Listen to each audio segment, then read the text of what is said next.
Assalamualaikum warahmatullahi wabarakatuh. Yang terhormat Ibu DRA Sri Suparwi MA selaku dosen pembimbing mata kuliah Sejarah Dakwah. Dan tak lupa teman-temanku yang saya cintai dan saya banggakan. Pertama-tama, marilah kita panjatkan puja dan puji syukur kita kepada Allah Subhanahu wa Ta'ala, karena atas berkat dan rahmatnya kita bisa dipertemukan kembali walaupun secara virtual. Mengingat kondisi COVID-19 sekarang ini belum juga usai. Oleh karena itu, kita harus selalu menjaga protokol kesehatan dan selalu meminta perlindungan kepada Allah Subhanahu wa Ta'ala. Izinkan saya memperkenalkan diri terlebih dahulu. Nama saya Retnani Nahiriyah dari Fakultas Dakwah Prodi Pengembangan Masyarakat Islam IAIN Salatiga. Di sini, saya akan menyampaikan dakwah mengenai sejarah perjuangan Bani Abbasiyah. Dan video ini saya buat guna memenuhi ujian akhir semester mata kuliah Sejarah Dakwah. Selamat menonton! Yang pertama, sejarah singkat terbentuknya Bani Abbasiyah. Bani Abbasiyah berdiri setelah lengsernya dinasti Umayyah di Damaskus.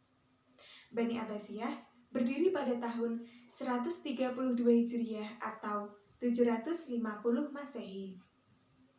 Bani Abbasiyah didirikan oleh Abdullah As-Saffah bin Muhammad bin Ali bin Abdullah bin Abbas.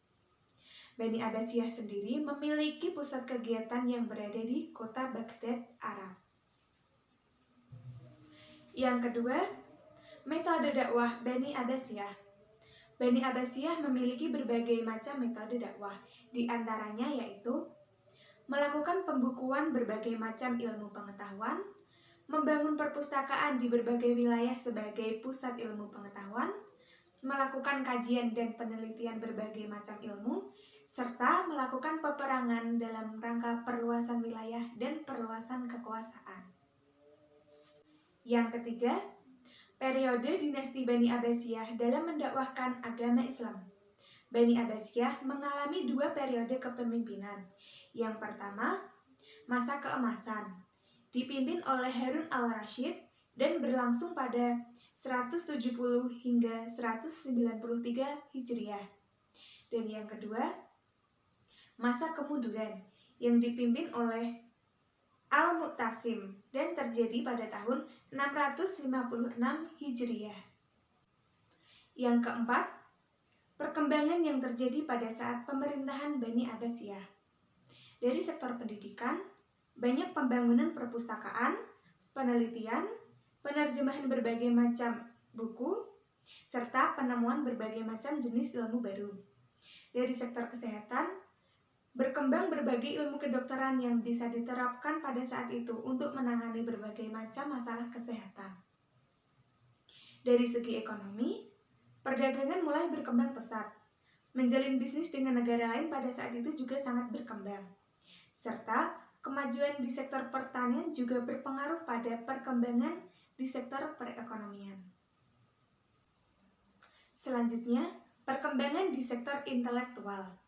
Pada saat itu, pola pikir masyarakat mulai berkembang jauh lebih baik dari sebelumnya, berkat berbagai macam ilmu yang mereka dapatkan. Karena pada saat itu, memang banyak sekali ilmu yang sedang berkembang. Oleh karena itu, berpengaruh juga pada pola pikir masyarakat yang turut maju. Selanjutnya adalah perkembangan di sektor agama. Banyak berkembang ilmu mengenai agama seperti fikih, tafsir Al-Quran, dan lain-lain. Yang kelima, tokoh penemu pada masa kepemimpinan Bani Abbasiyah. Pada saat itu, bermunculan berbagai tokoh penemu yang ilmunya masih kita gunakan sampai sekarang. Di antaranya yaitu ilmu filsafat, tokohnya yaitu Al-Kindi dan Al-Farabi. Ilmu astronomi dan matematika, tokohnya yaitu Abu al-Abbas Ahmad al-Farghini dan Musa al-Khawarizmi.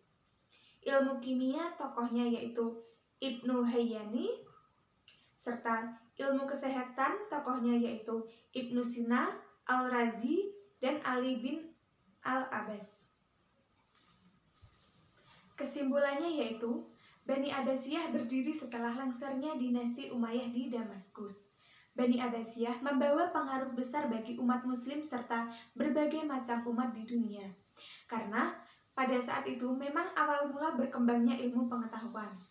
Serta banyak sekali temuan-temuan oleh para tokoh yang masih kita gunakan ilmunya sampai sekarang. Sekian video yang dapat saya sampaikan. Kurang lebihnya saya memohon maaf yang sebesar-besarnya. Wassalamualaikum warahmatullahi wabarakatuh.